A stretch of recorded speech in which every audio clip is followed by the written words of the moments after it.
Social media पर ये दो पहलू होते हैं, जैसे इसके सकारात्मक प्रभाव होते हैं तो नकारात्मक प्रभाव भी होते हैं। सोशल मीडिया पे आप चैटिंग कर रहे हैं, अपने दोस्त बना रहे हैं, रिश्तेदारों से जुड़ रहे हैं, शिक्षा की बहुत सारी जानकारी मिलती है, बहुत सारी क्रिएटिविटी की बातें मिलती हैं। यदि देखा जाए तो इसका एक नकारात्मक पहलू भी है, क्योंकि जब आप सोशल मीडिया पर ज़्यादा इन्वॉल्व होने लगते हैं तो उससे आपकी पढ़ाई पर प्रभाव पड़ता है। यानी कि जब उस पर बिजी होने लगते हैं तो आपका ध्यान पढ़ाई से हट जाता है, नींद की कमी होने लगती है और उसका कुछ ऐसे केसेस भी होते हैं जो बच्चों को नहीं देखना चाहिए। साइबर बुलिंग का भी खतरा है। इससे मेरा बच्चों से यही कहना है कि बच्चों मोबाइल फोन का जरूरत पड़ने पर भी जितनी जरूरत हो उतना उपयोग किया जाए, और जो छोटे बच्चे हैं वह भी अपने माता पिता के साथ में उनके दिशा निर्देश के अनुसार ही मोबाइल फोन चलाएं, क्योंकि साइबर क्राइम इस तरह बढ़ते जा रहे हैं कि एक बार यदि उनके उंगली में आप आ गए तो पीछे उनसे सुरक्षा करना बहुत मुश्किल हो जाता है।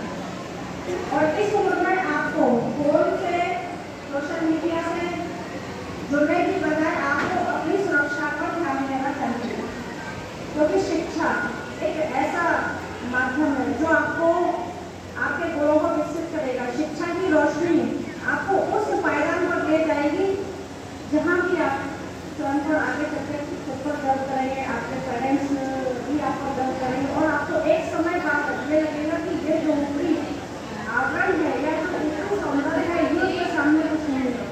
फिर जब आप शिक्षित होकर बड़े होकर कुछ बनकर निकलेंगे तो आपको स्वयं पर गौरव होगा। इसलिए इन सभी छोटी छोटी बातों का ध्यान रखें, खुश रहें। अब आपको आगामी सर जी कुछ ऐसे टिप्स बताएंगे, बहुत अच्छी अच्छी बातें जिनको आप ध्यान से सुनिए। यानी कि आप इसकी पकड़ से छूट भी नहीं पा रहे हैं और आप चिल्ला भी नहीं पा रहे हैं। उस स्थिति में भी बच्चों आपको पकड़ना नहीं है। उस स्थिति में आपको ये करना है कि इसको हमको आप इस तरह करिए, इस तरह करेंगे आप तो उसकी इस रमक में आप इस तरह से मार सकते हैं। जब आप इस रमक में मारेंगे और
गुड्डत बैठक आत्मसुरक्षा कार्यशाला के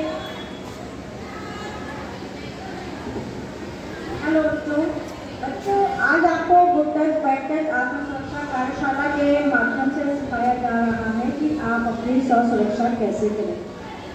क्योंकि स्कूल से घर जाते समय और घर से स्कूल आते समय सदैव आपके फैमिली मेम्बर्स, फ्रेंड, रिलेटिव साथ नहीं हो सकते।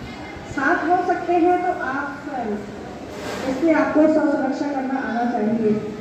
क्योंकि वर्तमान समय में हम सभी देख रहे हैं कि समाज में लैंगिक असमानता का परसेंटेज बढ़ता जा रहा है।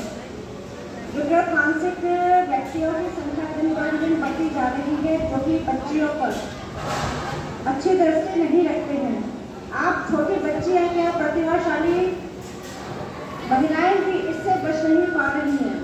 इसलिए आज इस कार्यशाला के माध्यम से आपको यही ट्रेनिंग दी जा रही है कि आप अपनी स्व सुरक्षा करें। यदि आपने आज जो सुरक्षा बिंदु आपको समझाए जा रहे हैं, यदि आप लोगों को सीख लिया, समझ लिया, फॉलो कर लिया, तो आप अपनी स्व सुरक्षा कर सकते हैं। क्योंकि बच्चों, हम सभी जानते हैं कि आपके बच्चों के आसपास या महिलाएं हों, सभी के आसपास कुछ ऐसे लोग मौजूद हैं और अक्सर न्यूज़पेपर में और एक दूसरे के माध्यम से पता लगता है कि अपराधी कैसे क्या कर सकता है, जैसे हाथ से छूना, पीछे से आपका पकड़ लेना या आपका मुंह बंद कर लेना, इस तरह से। तो बच्चों, आप सभी को आज छोटे छोटे टिप्स नहीं बताए जाएंगे कि आपके दोनों हाथों से, आपके पाम से, आपके थंब से, आपकी एल्बो से आप ही करा के आप अपनी स्व सुरक्षा कर सकते हैं।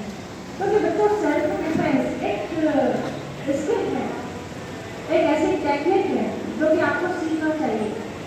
इससे आप में आत्मविश्वास जागृत होगा, आप अपने को प्राउड फील कर पाएंगे और आप समझ पाएंगे, उस स्थिति में सुरक्षित होगा कि आप में कितनी ताकत है।